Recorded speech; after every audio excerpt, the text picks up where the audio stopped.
Booster problems के अपने मायने हैं, जैसा कि मैंने पिछली क्लास में कहा था, और उस सीक्वेंस में आज हमारा वर्क पावर एनर्जी का तीसरा बूस्टर प्रॉब्लम है।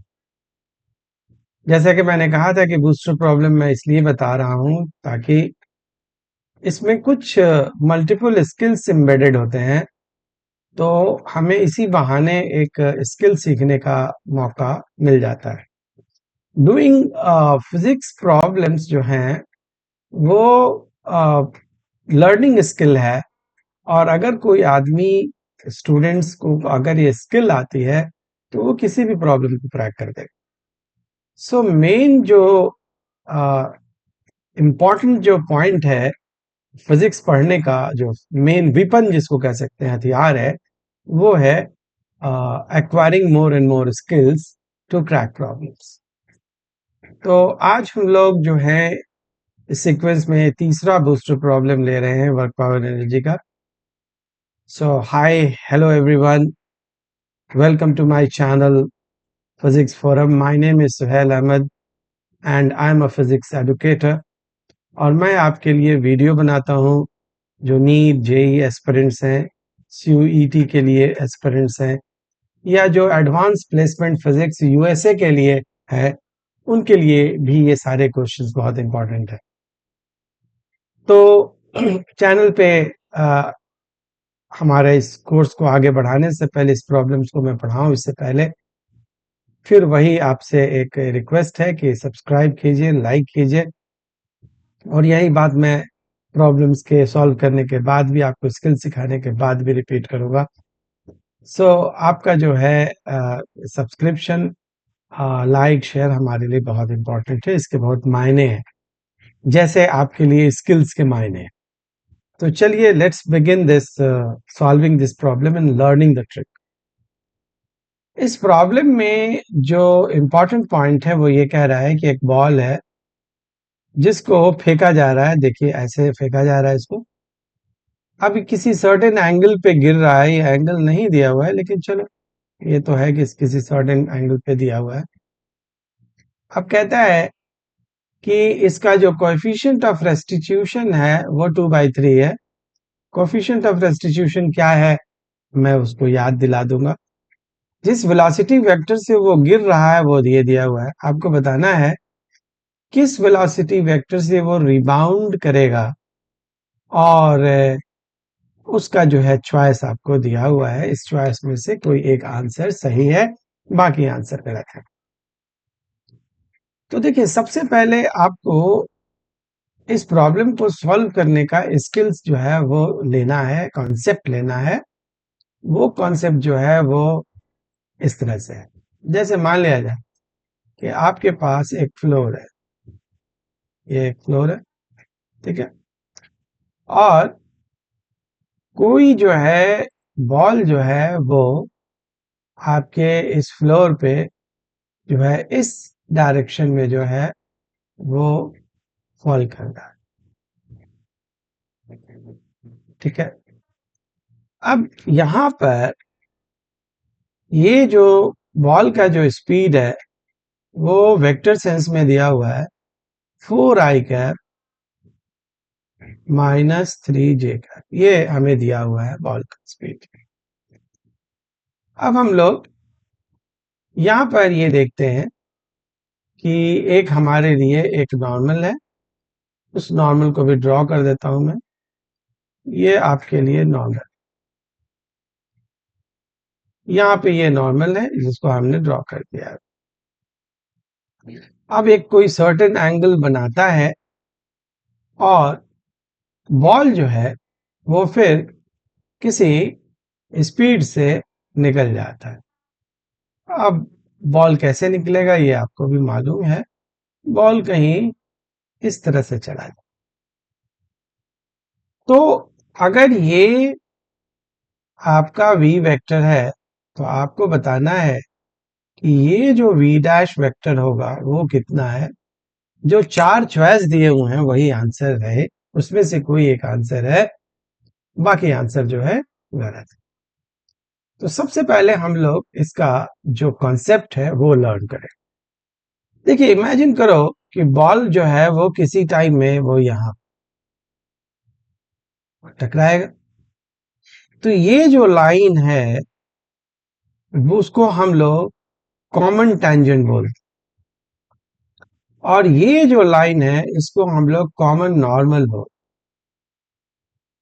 सीटी एनसीटी मैंने शॉर्ट में लिखा, ठीक है। तो ये आपका कॉमन नॉर्मल है और ये आपका कॉमन टेंजेंट, ये कॉमन नॉर्मल। हमें याद रखना है कि velocity along common tangent never changes। ये कॉमन टेंजेंट कौन सा एक्सिस है, एक्स एक्सिस है, और कॉमन नॉर्मल जो है कौन सा एक्सिस है, दैट इज हियर। यहां के लिए सिर्फ बोल रहा हूं, velocity along x axis will not change after collision। अब हमारा जो मेन वेलोसिटी है वो कितना है, 4i cap minus 3j cap है। आप वेक्टर के स्टूडेंट हैं, ये पता है एक्स कंपोनेंट है। तो जो रिबाउंडिंग वेलोसिटी है v डैश वेक्टर, उसका भी एक्स कंपोनेंट वही रहेगा, सिर्फ y और प्लस माइनस क्या है ये तो हम बाद की बात है, y कंपोनेंट जो है वो अलग होगा। क्योंकि अभी आपने सीखा कि x कंपोनेंट नहीं चेंज होता है। तो हमारा ओरिजिनल में x कंपोनेंट कितना है, 4i कैप है, तो v डैश में भी x कंपोनेंट कितना होगा, 4i। तो देयरफॉर ये चॉइस आपके लिए डिलीट हो गया, ये चॉइस, क्योंकि इसमें x कंपोनेंट माइनस है, माइनस है। ये दोनों अभी भी वैलिड चॉइस, दोनों में से कोई एक आंसर सही है, ठीक है ना। आगे चलते हैं, अब y प्लस होगा कि माइनस होगा ये भी हमें देखना है। अब आपको यहां पर फिर से मैं एक डायग्राम बनाता हूं आपके लिए, क्योंकि डायग्राम से आपकी सारी चीजें क्लियर हो जाती। यहां पर ये देखिए, यहां पर ये हमारा क्या है, एक बॉल का ये, और ये कॉमन नॉर्मल है, ये हमारा कॉमन नॉर्मल है। ये बॉल जो है रिबाउंड करने के बाद ऐसे क्या होगा, ठीक है, जैसे कि मैंने डायग्राम में दिखाया गया है। फिर से ये बॉल है, जब ऐसे गया तो इसका वेलोसिटी हमने क्या माना है, v वेक्टर, जो कि हमने अभी क्या लिखा है, 4i cap plus y cap.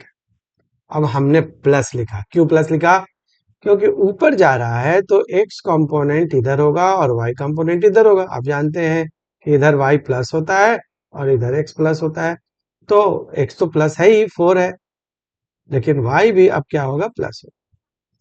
तो ये हमारा क्या होगा, yj कैप। अब आप ये देखिए, जो हमारा एक्चुअल डायरेक्शन था वेलोसिटी का वो क्या था, ये जरा हम लोग इस डायग्राम से देखते हैं। उसका एक्चुअल डायरेक्शन देखो ऐसे था, है ना, ये हमारा ऊपर से आ रहा था ना ऐसे, ठीक है। तो ये हमारा v वेक्टर था, v वेक्टर कितना था, 4i cap minus 3j cap था। तो ये हमारा क्या हो गया, -3j कैप हो गया, और ये हमारा क्या हो गया, yj कैप। अब यहाँ पर yj कैप क्या है, वेलोसिटी ऑफ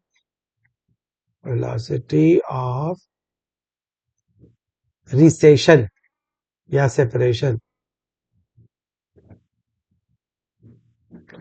जो कोलिजन के बाद जो y कंपोनेंट है वो वेलोसिटी ऑफ सेपरेशन है, और -3j कैप क्या है, वेलोसिटी ऑफ अप्रोच।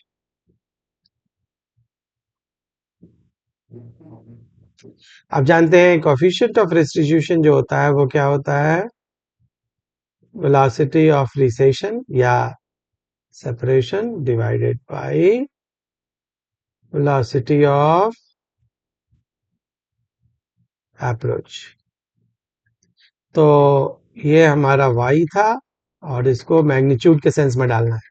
-3 है तो मैग्नीट्यूड तो उसका 3 ही ना होगा, तो डालना है। आप जानते हैं e का वैल्यू 2/3 दिया हुआ है, तो ये y/3 हो गया। 3 से 3 कट गया तो y का वैल्यू कितना आ गया, 2 आ गया। तो y j कैप की जगह क्या लिख देंगे, 2j cap.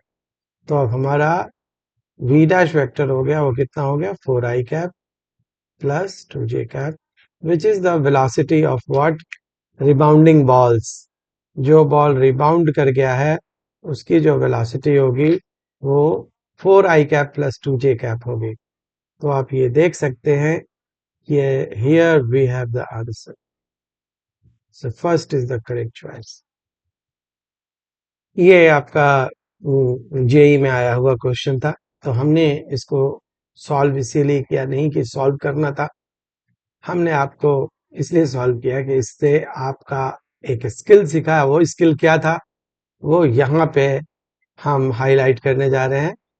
velocity of the CT never changes along, और वेलोसिटी कॉमन टेंजेंट के अलोंग कभी चेंज नहीं होता है, it only changes along common normal.